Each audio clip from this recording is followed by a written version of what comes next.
కౌరవుల మధ్య జరుగుతున్న భీకర యుద్ధంలో ద్రోణాచార్యుణ్ణి ఓడించటం కోసం అశ్వత్థామ హతః అని ధర్మరాజు గట్టిగా అంటాడు. ఆ తర్వాత కుంజరః అని పలికే సమయంలో బేరీలు మోగిస్తాడు.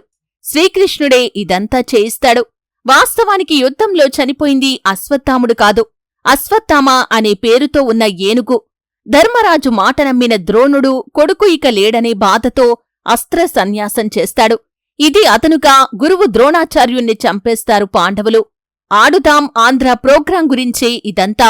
అసెంబ్లీలో ఏమో ఆడుదాం ఆంధ్రాలో ఎలాంటి అవినీతి లేదు, అవినీతి ప్రశ్నే ఉత్పన్నం కాదు అంటూ సమాధానం ఇస్తుంది ప్రభుత్వం. బయట మాత్రం అవినీతిపై కమిటీ అంట. అవినీతి లేనప్పుడు కమిటీ ఏంటి? అసెంబ్లీ సాక్షిగా లెక్కలు అన్నీ చెప్పి లెక్కల్లో బొక్కలు లేవని తేల్చి చెప్పి అసెంబ్లీ బయట మాత్రం ఆడుదాం ఆంధ్రాలో అవినీతి అంటూ డబుల్ స్టాండర్డ్ ప్లే చేస్తుంది టీడీపీ పార్టీ. ఇదిగోండి సాక్ష్యం. ఎమ్మెల్యేలు దుర్వారపు రామారావు, రాజగోపాల్రెడ్డి, పరుచూరి అశోక్ బాబు ముగ్గురు ఆడుదాం ఆంధ్రాలో నిధుల దుర్వినియోగం జరిగిందనే విషయం వాస్తవమేనా అని ప్రశ్నించారు. ఈ ప్రశ్నలకు అసెంబ్లీలోనే ఈ కూటమి ప్రభుత్వం మంత్రిత్వ శాఖనే స్వయంగా చెప్పిన సమాధానం కూడా చూడండి.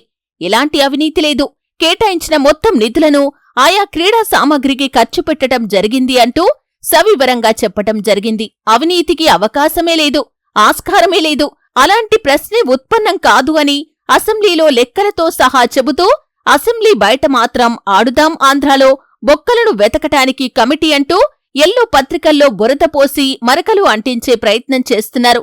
దీనికంతటికీ కారణం కూడా లేకపోలేదు. అచ్చం ఇలాగే ఉంటుంది టీడీపీ పార్టీ ప్రచారం.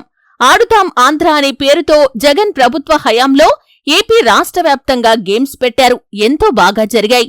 యువతలో ఉత్సాహం తీసుకొచ్చాయి. సహజంగానే ప్రతి దానిపైన బురద చల్లే అలవాటు ఉన్న టీడీపీ ఆడుదాం ఆంధ్ర గేమ్స్ పైన అవినీతి ఆరోపణలు, విమర్శలు చేసింది. 100 కోట్లు దుర్వినియోగం అయ్యాయంటూ ఎల్లో మీడియా ద్వారా దుమ్మెత్తిపోయించింది.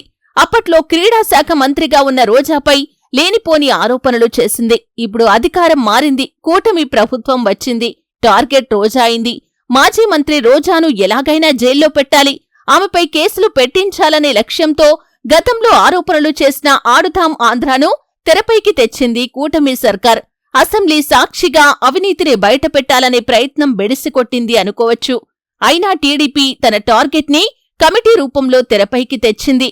ఎలాగైనా ఇరికించాలి, జైల్లో పెట్టించాలనే లక్ష్యం, కసి, పగ తప్పితే మరొకటి కాదు అనేది స్పష్టమవుతుంది. ఎందుకు అంటారా? ఆడుదాం ఆంధ్ర లెక్కల్లో బొక్కలు లేవని అసెంబ్లీలోనే కదా ప్రభుత్వం ప్రకటించింది. సో రోజాను అరెస్ట్ చేయాలి అంతే, ఇగో చల్లార్చుకోవాలి అంతే, రెడ్ బుక్ అమలు చెయ్యాలి అంతే.